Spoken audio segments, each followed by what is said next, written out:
فوج کو P M L Q سے الائن کر کے بہت بڑی اسٹریٹجک بلنڈر کیا ہے. ہمیں پارٹی افواج پاکستان کو بنانی ہی نہیں چاہیے, یہ ان کا کام ہے بنائیں. آپ ایک امپارشل ریفری کے طور پہ اس ٹرانزیشن کو صرف دیکھتے اور پھر چلے جاتے. اور نمبر 2 میں نے ان کو یہ کہا تھا کہ جب آپ پہ مشکل وقت آئے گا, when the chips are down, تو یہ جو ایڈوائزر تو پولیٹیکل لوگ جو ادھر ادھر سے چھوڑ کے آئے ہیں اور منتیں کر رہے ہیں ہمیں وزارتیں دیں اور اچھی وزارتیں دیں, یہ سارے قابل فروخت ہیں, یہ پھر چلے جائیں گے اور آپ کو چھوڑ کے چلے جائیں گے. تو یہی آپ نے دیکھا کہ ان کے ساتھ ہوا. میرا یہ پکا یقین ہے, جو میں ان کو جانتا ہوں, کہ ہی میں بھی یہ کمانڈر فوج کے لحاظ سے گڈ, بٹ ان کا پولیٹیکل سینس جو ہے وہ کوشچنیبل ہے, بالکل کوشچنیبل ہے. کیونکہ پہلے جو ایڈوائزر نے لیے وہ جو آج ان سے بات نہیں کرنا چاہتے, اور جس طریقے سے انہوں نے میجر ڈیسیژن کیے تو وہ ٹھیک نہیں ہے. ابھی انہوں نے پارٹی بنائی ہے, پارٹی بنانا ہر پاکستانی کا حق ہے. آئی وش ہم ویل اینڈ آئی پرے کہ وہ اپنے پرانے جو جتنے غلطان کیے تھے ان کے اوپر اگر ندامت کر کے اور یہاں عدالتوں میں اپنے آپ کو سرخرو ثابت کر کے اگر آگے چلائیں تو کسی کو کوئی اعتراض نہیں ہونا چاہیے. لیکن مجھے نہیں لگتا کہ جو لوگ ان کے ارد گرد ہیں وہ ان کو سنسیئر ایڈوائس دیں گے. میں ہمیشہ اس بات پہ بیلیو کرتا ہوں کہ میری وفاداری اگر میں پرویز مشرف صاحب کے ساتھ ہوں یا بے نظیر بھٹو صاحبہ کے ساتھ ہوں یا نواز شریف صاحب کے ساتھ ہوں, تو لائلٹی یا وفاداری اپنے لیڈر کے ساتھ یہ ہے کہ اس کو سچی بات بتاؤ, خواہ اس کو کڑوی لگے, اینڈ ایون اف آپ کو اپنی نوکری سے ہاتھ دھونے پڑے. یہی وجہ تھی کہ جب اسٹیل مل کی پرائیویٹائزیشن ہوئی تو میں نے پرویز مشرف صاحب کو ود آل آنیسٹی خط لکھا. میں نے کہا ان کی بھی مدد ہو جائے گی, ملک کی بھی مدد ہوگی. اور میں نے بتایا کہ یہ سر نورا کشتی ہوئی ہے, یہ میری نالج میں جو کچھ آیا ہے یہ بہت بڑا ڈاکہ پڑ رہا ہے. ہم کچھ بھی نہیں لے رہے بلکہ جیب سے بھی دے رہے ہیں اور اسٹیل مل بھی بیچ رہے ہیں. تو آپ یہ دیکھ لیں اور مجھے فارغ کر دیں. ساتھ میں نے اپنے ریزائن کا آخری پیرے میں لکھا. تو انہوں نے پھر مجھ سے بات کی اور انہوں نے کہا کہ نہیں, یہ آپ پرائم منسٹر کو ہینڈل کرنے دیں. تو مجھے دکھ ہوا کہ ہی ڈڈ ناٹ ٹرسٹ می. اور میں نے ان کو یہ کہا کہ آپ اپنی انٹیلیجنس ایجنسیز کو بھیجیں ادھر اور یہ دیکھیں سارا. تو وہ جب انہوں نے ہینڈل کیا تو غلط ہینڈل ہوا, پھر کورٹ میں چلا گیا تو کورٹ نے یہ پھر سارا فساد اس کے بعد شروع ہوا.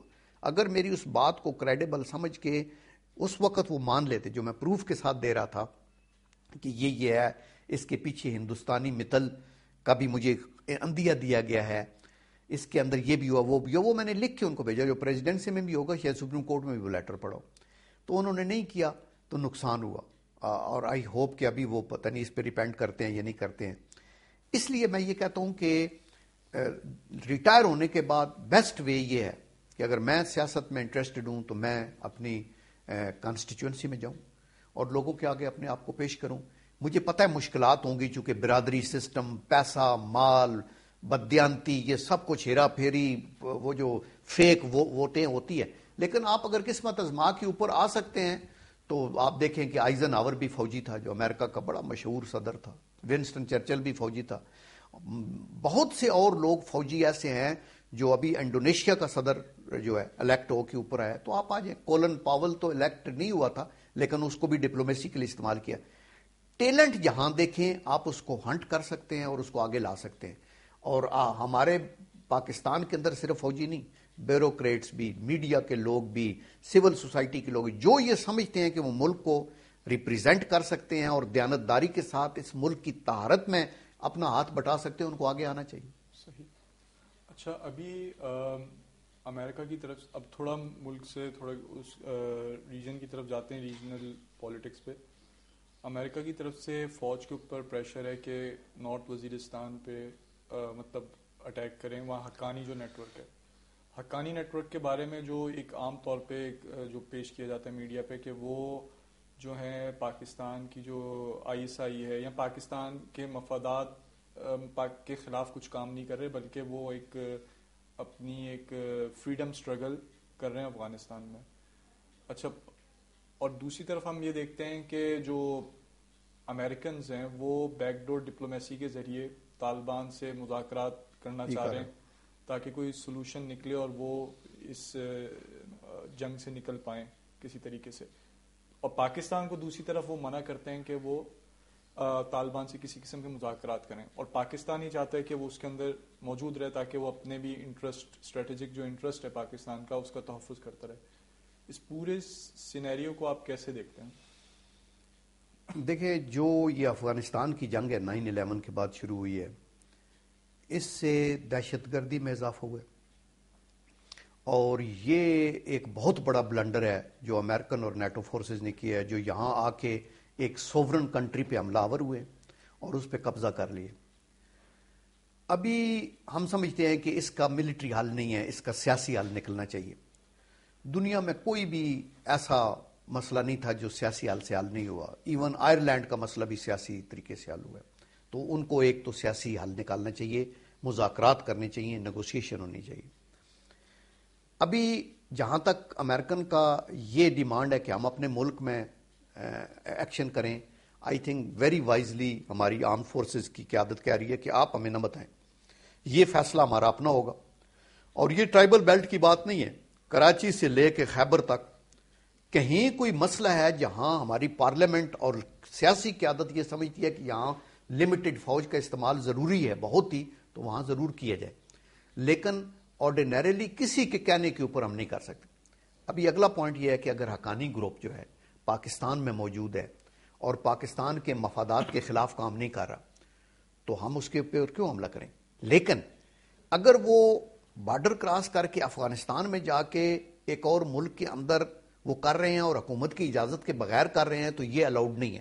آلدو ہمارا یہ ایمان ہے کہ افغانستان کے اندر جو طالبان کی فائٹ ہے، جو ریزسٹنس افغانی پشتونز کر رہے ہیں، جو 80% ہیں اس ملک کے اندر، وہ ان کا رائٹ ہے کہ وہ اپنی آزادی کے لیے وہ لڑیں۔ اباؤٹ 56 یا 60% جو پشتون، تو وہ کر سکتے ہیں، لیکن ہمیں یہ دیکھنا چاہیے کہ ہماری سرحدوں سے اٹھ کے لوگ وہاں حکومت پاکستان کی اجازت کے بغیر، چونکہ امیر جو ملک ہوتا ہے وہ ڈیسائیڈ کرتا ہے کہ کہاں کس نے فوج کو استعمال کرنا اور کیسے کرنا ہے، تو اس لیے ان چیزوں کو صحیح طریقے سے ایماندارانہ طریقے سے اپنے پاس رکھے۔ اپنے ملک کے اندر ہمیں یہ جو امبیلنس ہوا ہے سردار نظام اور ملکس کا ٹرائبل بیلٹ میں، اس کو ریوائیو کیا جائے، ان کو عزت دی جائے، انفراسٹرکچر ڈیولپ ہوا ہو، اکنامک ایڈ دی جائے، فارنرز کو نکالا جائے، اسلحہ کوشش کی جائے کہ بڑا بڑا اسلحہ ان کو رائفل رکھنے کی اجازت ہو، لیکن بڑے اسلحے بھی ان کے پاس ہیں جو وہ نکالے جائیں،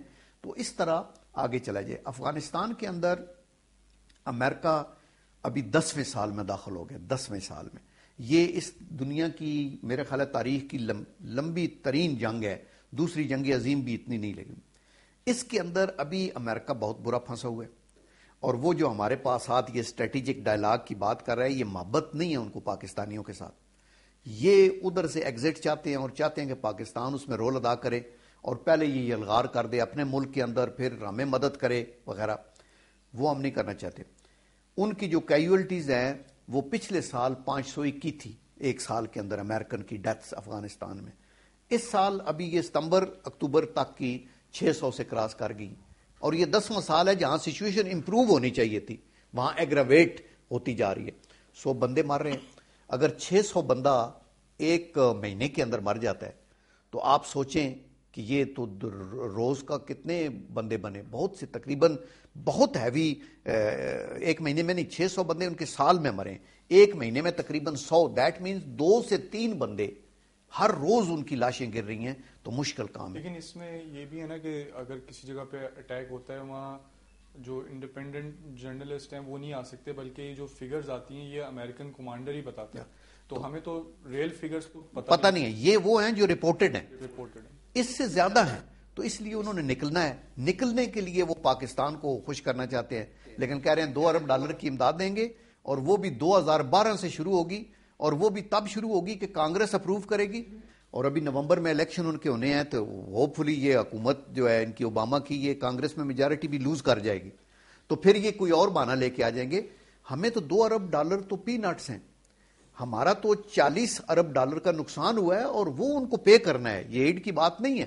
جو یہاں ہمارا انفراسٹرکچر، اکانومی، ملٹری، اور جو ہمارے شہداء ہیں ان کے خون کا تو 30,000 تو نارمل پاکستانی جو زخمی بھی ہوئے ہیں اور وہ بھی ہیں، اور اس میں 3,000 فوجی شامل ہیں جو ینگ لوگ ہیں جن کو ان کیا، اور اس طرح بچے اور عورتیں بیچاری فوت ہوئی ہیں، تو یہ ایک بڑا گھاٹے کا سودا ہے، اور امریکہ کی شکست جو ہے وہ نوشتہ دیوار ہے وہاں، اور جتنا جلدی بیٹھ کے یہ بات چیت کر لیں اور ہمیں اپنے حالات پہ چھوڑیں، انٹرم گورنمنٹ میں یا یو این او کی انٹرم پیریڈ میں یو این او یا مسلم ممالک کی فوج آئے جو ادھر آ جائے. ابھی آپ دیکھیں کہ افغانستان کی فوج میں، ویسے افغانستان میں پشتون میجارٹی میں، لیکن افغانستان کی فوج میں 80% تاجکس ہیں، ازبیکس ہیں، ہزارہ ہیں، ناردرن الائنس ہے، اور 20% وہ پشتون ہیں. پرو انڈیا پرو رشیا، اور یہ سب پرو انڈیا، پرو فارمر سوویت یونین، پرو رشیا. اور یہی وہ لوگ ہیں جو حفیم اور یہ ڈرگز منی کے اوپر چل رہے ہیں. بڑی ٹھیک بات ہے کہ اوپیم کی پروڈکشن اور سیل زیرو ہو گئی تھی طالبان جب ملا عمر کی حکومت تھی، جو ایک بہت پازیٹیو ایک سٹیپ تھا اس حکومت کا. لیکن انہوں نے آتے ہی ابھی وہاں ریل پیل ہے. لوگ کہتے ہیں کہ جو کارزئی ہے اس کا بھائی بھی ڈرگ بیرن ہے، اور وہ سارا یہ جتنے وار لارڈز ہیں اور جتنے جنہوں نے حکومت کے اندر گورنر بنے ہوئے ہیں، کوئی ٹرائبل کے فوجی جرنیل بنے ہوئے ہیں، یہ سارے وہ پیسہ کھا پی رہے ہیں اور استعمال کر رہے ہیں. تو یہ بڑی دکھ سے. اسی طرح عورتوں کے حقوق کی بات تھی. جب طالبان کی وہاں حکومت تھی یا یہ جو پچھلا سیٹ اپ تھا، تو ایک خاتون جرنلسٹ ویسٹرن ان کے پاس قیدی ہوئی، تو قید سے جب چھوڑا تو وہ مسلمان ہوگی کہ یار عورتوں کے تکریم کا جو میں نے سٹینڈرڈ اور یہ یہاں دیکھا ہے وہ تو ہمارے ہاں بھی نہیں ہے. اور اس لیے ان کے گڈ پوائنٹس بھی ہیں، ان کی بیڈ پوائنٹس بھی ضرور ہوں گے. سسٹم آف گورنمنٹ کوئی بھی پرفیکٹ نہیں ہوتا، شاید بہت کچھ انہوں نے کرنا ہے. اور طالبان کی حکومت کو پاکستان بتاتا تھا کہ ہم اس سے ایگری نہیں کرتے کہ آپ لوگوں کے پیچھے اس طرح نہیں پڑیں. خواتین کا ایک اپنا ہے اسلامک فلسفی کے مطابق وہ ہونا چاہیے. لیکن ابھی یہ جو کر رہے ہیں یہ تو ہیومن رائٹس کا بھی کوئی خیال نہیں. اپنا ایک بندہ مرے تو اس کو فلیگ میں لپیٹ کے، اس میں بکسے میں ڈال کے، ہیلی کاپٹر میں اڑا کے، پھر پہلے جرمنی میں سلوٹ ملتا ہے، پھر وہاں سلوٹ ملتا ہے، اور ادھر آتے ہیں تو کہتے ہیں نہیں ذرا ڈرون حملے میں گئے ہیں، ایک مشتبہ بندہ مارا ہے اور ساتھ 57 جو ہے وہ بے گناہ مار دیے. کون سا بین الاقوامی قانون ہے یہ جو کہتے ہیں؟ تو یہ ریالٹیز آف لائف ہیں، یہ امریکہ کو بھی فیس کرنی چاہیے، ہمیں بھی کرنی چاہیے اگر اس ریجن کو ٹھیک کرنا ہے. ایک لاسٹ بال میں یہ بتانا چاہتا ہوں کہ پریزیڈنٹ اوباما نے کہا تھا کہ ساؤتھ ایشیا کے اندر امن قائم کرنا ہے تو کشمیر سے بات شروع ہوگی. آج وہ خاموش ہے. ہم بھی یہ کہتے ہیں کہ کابل کے اندر پیس کا جو رستہ ہے وہ سری نگر سے آتا ہے.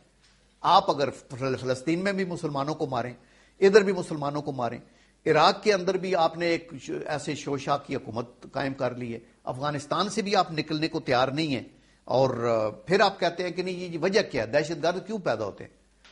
تو اس بات کا انالیسس ضروری ہے. اچھا، یہ